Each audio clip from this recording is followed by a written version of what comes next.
मोरों के समूह के आने के बाद से लोगों का कहना है कि भगवान कृष्ण, भगवान राम और अनेक प्रकार के देवी देवताओं के आसन भी इस इलाके में आ गए हैं। करके हजारों की संख्या में मोर जो है विभिन्न वृक्षों की टहनियों पर बैठे रहते हैं, खेत खलिहानों में भागते रहते हैं, कूदते रहते हैं, खेलते रहते हैं और धीरे धीरे मोरों की संख्या बढ़ते गई और आज मोर सैकड़ों की संख्या में इधर हो गए हैं भोरे और आसपास के इलाके में।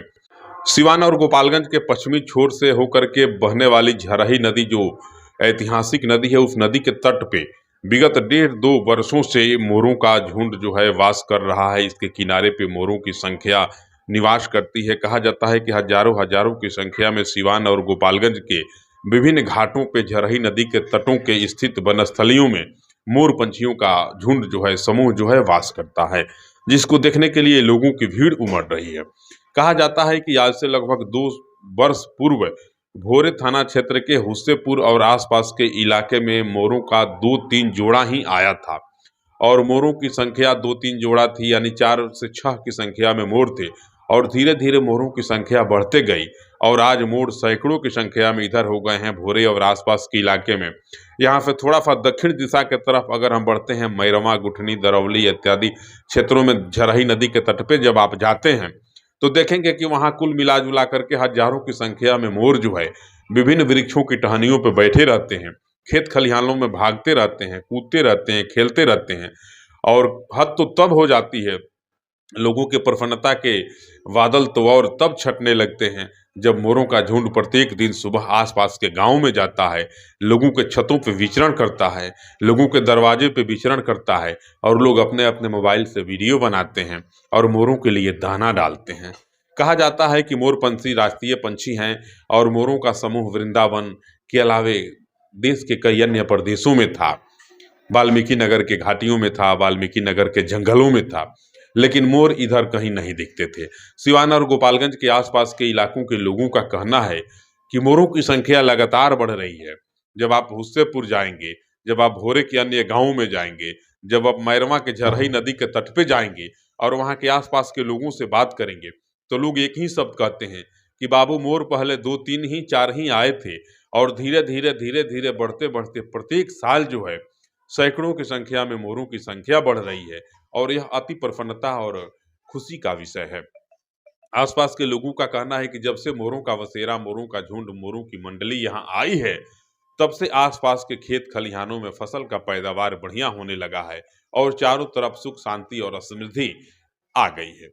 मोरों के समूह के आने के बाद से लोगों का कहना है कि भगवान कृष्ण, भगवान राम और अनेक प्रकार के देवी देवताओं के आसन भी इस इलाके में आ गए हैं, क्योंकि मोर पंछी राष्ट्रीय पंछी होने के साथ साथ आध्यात्मिक पंछी भी हैं। मर्यादा पुरुषोत्तम भगवान श्री राम जब वन में गए थे तो उनका साथ ही मोर रहा था और मैया सीता के साथ साथ भगवान राम और लखन लाल जी के साथ साथ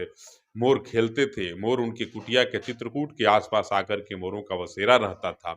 उसी प्रकार से श्री कृष्ण अवतार में भगवान श्री कृष्ण के लिए मोर अति प्रिय थे और मोर से भगवान श्री कृष्ण इतना प्यार करते थे कि मयूर के पंख को हमेशा अपने माथे पे लगाए रहते थे। वही मोर पंछी जो भगवान श्री कृष्ण और मर्यादा पुरुषोत्तम भगवान श्री राम के अति प्रिय हैं,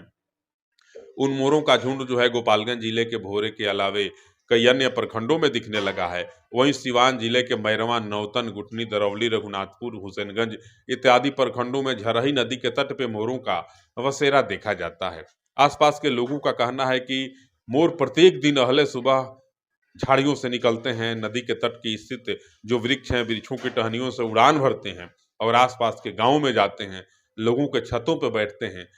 लोग क्या करते हैं, पहले से ही उनको जानकारी रहती है कि मोर आएंगे, उनके लिए दाना डालना जरूरी है, तो लोग अपने अपने छतों पे दाना डालते हैं, गिलास में या किसी पात्र में जल रखते हैं, मोर दाना चूंकते हैं और जल पीते हैं। उसके बाद वहां से पुनः जो है झरही नदी के तट स्थित वनस्थली में चले जाते हैं। मोरों के आगमन की सूचना पर आसपास के लोगों में जिस प्रकार की प्रसन्नता है, लोग प्रत्येक दिन सुबह मोरों की प्रतीक्षा में बैठे रहते हैं कि अब मोर आएंगे तो मैं अपने मोबाइल से वीडियो बनाऊंगा, फोटो खींचूंगा। आसपास के कई प्रखंडों के लोग भी मोरों को देखने के लिए जाते हैं और खेत खलिहानों में दौड़ दौड़ करके देखते हैं कि मोर किधर हैं और मोरों का फोटो खींचते हैं, मोरों का वीडियो बनाते हैं। यही मोर पंछी जो राष्ट्रीय पंछी हैं, गोपालगंज के सिवान के कई अन्य इलाकों में मोर देखने को मिल रहा है। बड़ी प्रसन्नता है। आप भी देख रहे होंगे मेरे स्क्रीन पे मोर कैसे जो है भोरे प्रखंड में नाच रहे हैं, कूद रहे हैं। मैरवा प्रखंड में कैसे मोरों का बसेरा नाच रहा है, मोर कैसे एक स्थान से दूसरे स्थान पे जा रहे हैं। आप देखेंगे और आप लोगों से निवेदन है कि इस वीडियो को ज़्यादा से ज़्यादा शेयर करेंगे, क्योंकि यह खुशी की खबर, यह प्रसन्नता से ओत-प्रोत खबर जो है ज़्यादा से ज़्यादा लोगों तक पहुँच पाए। नमस्कार।